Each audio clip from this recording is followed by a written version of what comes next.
Miano adolé anyomisi wensini dogbe na we. Le ko gbe na mi lo. Ah me gbe mi gbado ape no egbe a sibede ke yi mi soro mi aroko mi le wo ejeji le nono me do me miande Africa be nu gome ni duko wase Africa be nya ogome a mi gbadi be akanse na mi egbe eye mi le do ape no be olowe akanse na mi egbe a mi ya pon povide so Africa view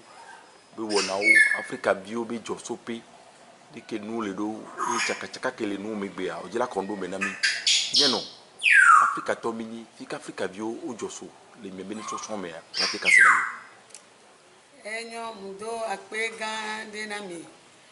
le mi abe pepe a na we mi abe egbe alolododo be glona be evi munyana eto abe ni cover na keke o ahanu ni ko no na mitosi kanli ni ko no na mitosi wo munyana la homo ne mi ve eto ve dogo le tore me a opo na ni ko de ne ke ye wo ke ni viane o se ola be o ga ke me o yo na tonye ne alo no va dogo la hanu perewa alo nyato perewa o yo na ni ko de na meto po mi gbona be evi mi na to bi ni ko vono mi o ya egbevi o po mi matenya amejo sope amesia mi la no gbon le ke etore le fie le podo nu me agbeto te va gbon e soda le Togo ya mejole amedio la ten gbon be Mali ya mejole amedio la ten gbon be Congo ya mejole gakia mi kpoledua mi la no po ekeye enya toto le nti suboa eye mi la nya do ogbon na be elangan mo pea e fun vonale e dukon kele ni Africa be dukon keye me ye enya toto lodonya hotunya no suboa nemi le nkuruntia mi onto mi asonya me nemi aroko be a e obe ame wa o le gbanto ame alo le ni tutu gbon me nene le podenu me nemi le nkuro ame juro hosebe komanti kele odani koroji be bibla e ponupo sokudo Egypte nti alo Pharaoh nti be woyo onyi de konu oto alo Santana ba mo o pe akudo Mose o so dandare Mose be dalale be dami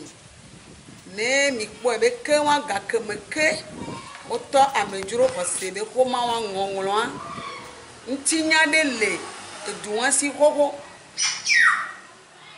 ntinya wa kele aile kuro Pharaoh nti ke wa mi adu ejesi be so kaka gapopo wa me a eye ame won wa osubona donkusu osubona anyigban osubona ezo osubona esi eye osubona ayapopo le kaka gapopo wa me a osubona ekpe ati kupe o eye ode nono metata o de gbogbo de ke odona tagune donu kentia enu ke on popo wa o mate kwese kaka la yu wa mi atogbe wa o po ebe ne yo so donkusu so tote ye yo le seane ke bo wa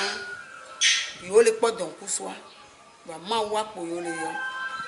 ne yo so anyigba tote ne yo le seane ma wu yo le yo donu kentia ema ewu enyi dotoa wa egbea ke ahwadeo ye mi se mi poetepe o ye oso du vovovovo me kakakaka beko eye nu ngonwuna cha gba kunle na ye mi o cha mi gba le po egbebe tɔsisi ke nyi tɔsisi potane tɔsisi kpata ke yoyɔ be Nil be toa eso nene be tepe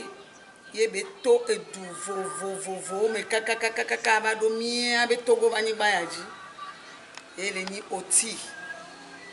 ye nyi kɔ le nene be nuosi le du ɖe kpekpe mea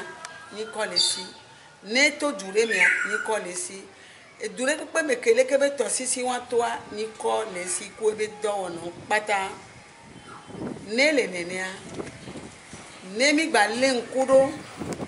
Egypte be xɔ ke le nyi amlema be xɔ yo tu da ɖe le gaƒoƒo ɖe me e leke be xɔ wa gba kpɔtɔ le kaka ne kudo gbe ye dzesi kplɔe do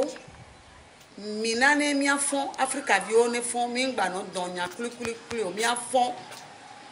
ne mi le ŋku ɖo xɔ wa ke ye o danyi kɔ ɖo dzi be zogo etɔ̃ ke ye mi yɔna le yovogbe me be pyramida ne mi kpɔ Egypte ancienne alo Egypte blema be Egyptea ne mi kpɔ xɔ wɔn be tamea mi la kpɔ be dɔnkusu ele leke be xɔa be tame eye dɔnkusu wa enyinu yo sena ye wo gblɔna be ra alo Amon Ra leke be dɔnkusu wa ke le xɔa be tamea ebe nutata be wo va ɖenɛ to si be ekpɔn alo miagbɔn be lion alo dzanta be ŋkume aleke ye dzanta be ŋkume si kloboto eye ebe efu ko ploxa do dzanta be kɔmefuɔ wa ele si gbe leke ye dɔnkusu be kekle eklẽna nene eye le gaƒoƒo wɔn mea ame yibɔ nyigbadzia woyɔnɛ be ekpɔn alo miagbɔn be dzanta eye yɔna be dzanta eye wo ɖena dɔnkusua tona le dzanta be ŋkume eye dzanta be nɔnɔme wa ezena enua ŋutia ye mi le sɔ leke be tata kudo ebe nya gbɔgblɔ sɔ le ɖo ɖa Afrika viwo Afrikatɔ Afrika nusu Afrika nyɔnu be mia fɔn dzanta mu wɔna tuka ɖɔ mu wɔna dan vɔ enyi lã ke seŋu enyi lã ke nyi fiɔ enyi lã ke ye wosɔ fiɔɖuƒe nɛ le gbe me eye mia tɔgbuiwoa wokpɔnɛ be nɔnɔme azɔ blewu vɔ ne gake me gamea su ne tsitea ŋɖe kpekpe ya ke le ŋkɔnɛa ele nɛ va nene Afrika be azɔnia ele blewu to gbɔ be wole mi woƒo mi wowɔ nu fitifitiwo ku mi le madzɔ me eye memlenua wokplɔ mi dzo mia me ko wo de dzo le mia be dugboa mia tɔgbetɔgbewo mia mamawo wa woawoe gba be tu wa be duwo eye kakea ame ɖewo gba le mea wo gba trɔ va dɔn kudo mia mamawo ɖewo trɔ dzivi le dɔme na wo kpa mi gba tsa eye wantɔ le yi kaka wo va gblɔ be ehiã be yewoa ɖe kuku ne Afrika viwo alo Afrikatɔ kpata eye kuku ɖeɖe wa eto ame siaminawo ko le nyi ame kɔkɔewo ko le nyi miabe nunɔlawo ke kpɔtɛkpɔtɛ ke woyɔna be papa eye be ɖe kuku ne ame yibɔ be nu ke yewo agɔ ke yewo dzia bo ne sɔ ke yewo eye nyateƒe Afrikatɔ ya esɔna nu ke na kaba eye mi sɔ ke tsã gake ya Afrika vi ɖewo la do edzesi be mi sɔ ke va mianɔ dza yi mianya leke mi la zɔ mianya miabe afɔ ɖeɖe va vevetɔa miadzesi mia ɖokoe le miabe nyikɔwo gbɔ miadzesi mia ɖokoe le miabe sesẽwo gbɔ leke mi la asẽ alo mia do tagune mia be sese ondo leke mila yo mia togbe odo leke mila o leke mila subo do subo pata mi do la 3 silenti ameden gbanu afide le gbeme bagba ba gblona mi bede o eya ajedadae be mia be subo munyo be enu be gbele be ni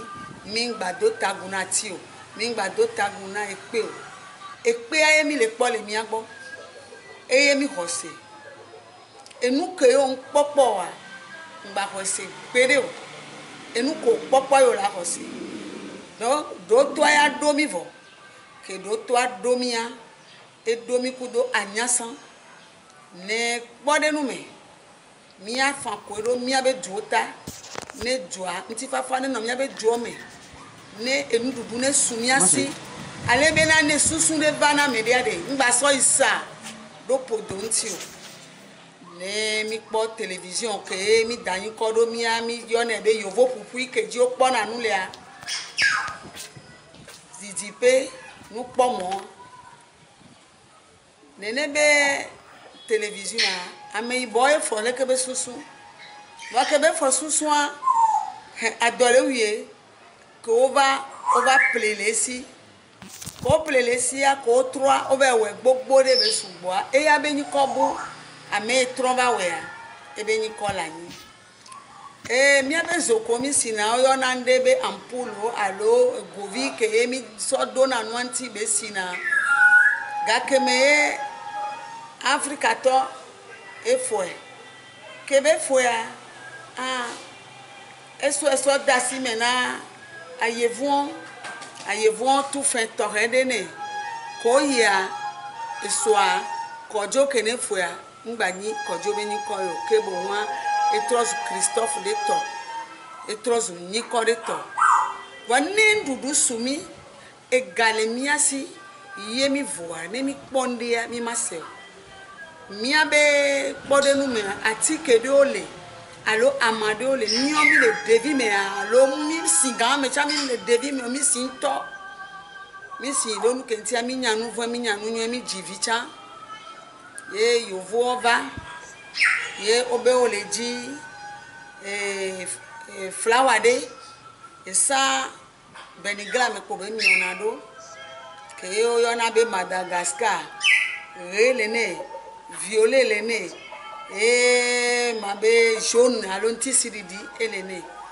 yemi jina amosina te ya ji do sako me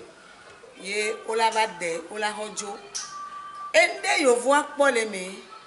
ga keme yovo aba le ji le nebe nua ye be le ji kakakaka e be va le lo ele mi agbo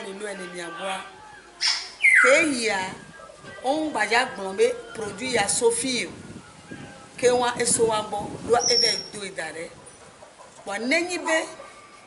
mitele ye vovo vide vana Africa bio ye susu de vana medea magba son le ke be nu ke mi danyi ko roji be brevet ai se na mede ye amoke bo wa mi onto mi la awe wa mi ano do gbera de Africa bi fun le fon bayi nko le wona de pepe mi wa gbo mi la yin ko le wona de pepe le ko de pepe mi a eje mi abe sensen mi abe ni ko ni tutugbo mi abe sensen le kuredo do gbo e o la ba no sende la do tagunende la ito ba ho me ai togbo ba ho me a ni ko de le ji o yo ti atitugbo mi abe ni ko eve kwa mi abe sensen ne mi abe sensen o le mi abe ni come o le mi abe gbeme ye mi abe do to de le ye mi abe ndele ke ye mi sena le mi aba home ati de le ke ye mi sena le ke batia mi ndola poga me o le su mi dola ni ko won mi le ko pata la si anu a e me la ni na mi nwede ne magbatro so yeji na mia eni be mi tro ye mi je emo ame ve ondia osebe dziɖuɖu de la so do toa gbɔ nami mawu ke mi le yɔ be mawu sego bisa alo mi le yɔ be Dieu o da yin kɔ ɖo dzi be Jehova miɔ ya mi da yin kɔ ɖo dzi be dotɔ ameɖotɔ mawu kitikata mawu sego lisa ne nɔkudo ame ɖe kpekpe le be wɔna ɖe kpekpe me ne nɔkudo Afrika vi ɖe kpekpe le nu ɖe kpekpe me ne nɔkudo Afrika vi ɖe kpekpe ke dzesi eɖokue ke be ya so ya gblɔ Afrika be nya ya gblɔ dekɔnu be nya mawu kitikata mawu segolisa mawu dotɔ mawu ke nye anyigba mawu ke nye zo mawu ke nye si mawu ke nye yapopoa ne ba kɔ ame sia ame ɖo dzi ne ame sia ame ba kpɔ fafa ne ame sia ame ba se nua gɔme be Afrika ke nye ekpɔn alo dzanta ba anyigba viwo wa one fɔn ne dzanta be viwo o fɔn wa fɔn blewu wa de nume na wa nɔnɔ munyi wa sɔ ezu sɔ de nume na ame ɖe kpekpe adzre ma de nume na ame ɖe kpekpe blewu ade nume ne nɔvi o egbe amu se me na o esoa la gba zu gba yike do ne mi kpɔ emɔnu kpɔkpɔ le mia sia mia le ŋku ɖo amedzro xɔse viwo ŋuti ne eɖe kpɔ nɔvia le afi ɖea egbɔna be sœur ne eɖe kpɔ nɔvia le afi ɖea egblɔna be frère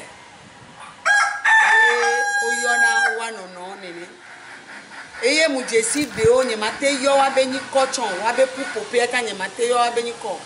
wɔna ame ɖe gbe na home kuwo kpɔ ela nya be woawoe wɔna nene ɖo nya nye ma yɔ nyikɔ eye nyi ƒuƒoƒe kee enyi amedzro xɔse be ƒuƒoƒe tɔxɛ ɖe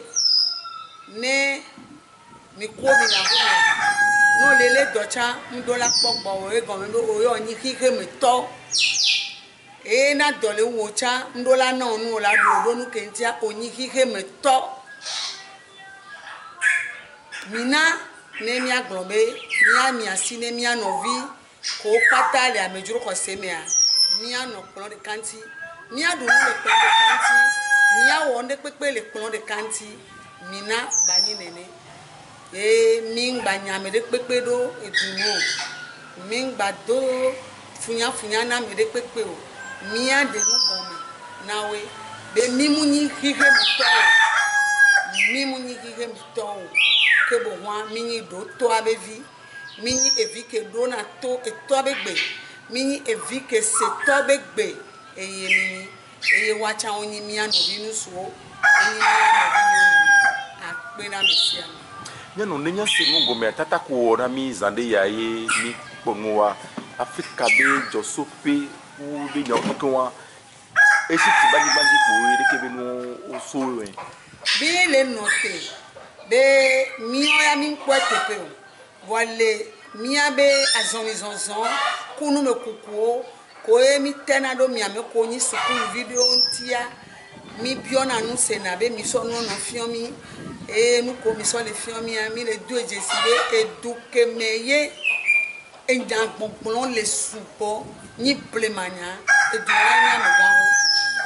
le kpɔ ɖe nu me ne ameku le Egypte ba anyigba dzia amewo ku e ke ye wosɔ alɔ ɖe wotu asi le ŋuti kaka amewo wa wogba dagbe alo wonye amekuku vɔa woabe ŋutilã gbakpɔtɔ le wo mu nyinyɔ wo mu dze ŋɔvi o leke be nua eɖewo le keŋ gbɔƒe wova dzi miabe xɔ la ke ye ame sia ame gba ŋkɔ ɖo dzi ɖe Yesua vɔ ele egbe ye nu ke la dzɔ ye mi ma gbɔ be funua ele gbãtɔ me ɖo enya toto le ne blema be nya le afi ɖea anya be amewa edze ŋkɔ ko be zande ya o to asi ati de di ke ba tia o ba di ne ko gblɔ be nya zande ya egbea enu me kuto gan le dokito ba kpadia o do jesi be ke ba tia e wona attention ba ko do diabète be noa ke depuis on be ya que c'est nous sous bol Africa e won ok sinon non toi do toi que do mia eso kesino nwa nami akonkae enami kekekekeke kesino ni le nyasi gbogbore egbe parce que le canon la préparé na kola pour l'Afrique bio o nya ke magbon Africa bio yenyi be Africa bio ne teba one tebo one gbova wa be susu one teba home wa be wono keke ne teba home o gba po de pe be enyi wunyonu eze yibo chi ame akasan ri atole nene po emi atogbe o won ti mo le kan de no etololo no enu tri no ye me emi atogbe o ba tole mi ato ba tole mi ba tole ma won pe na mi gbede ta mi apo de mi atogbe wa be nde pepe ngba ni pe donu ke ti a o po na mi ade nu be enyi wunyonu apera mi nyanoga adole anomisi wensi gwe akwito jiji mi do ape no ro ape ana mesiana ape da ka keke abaje jina mesiana boko ape ro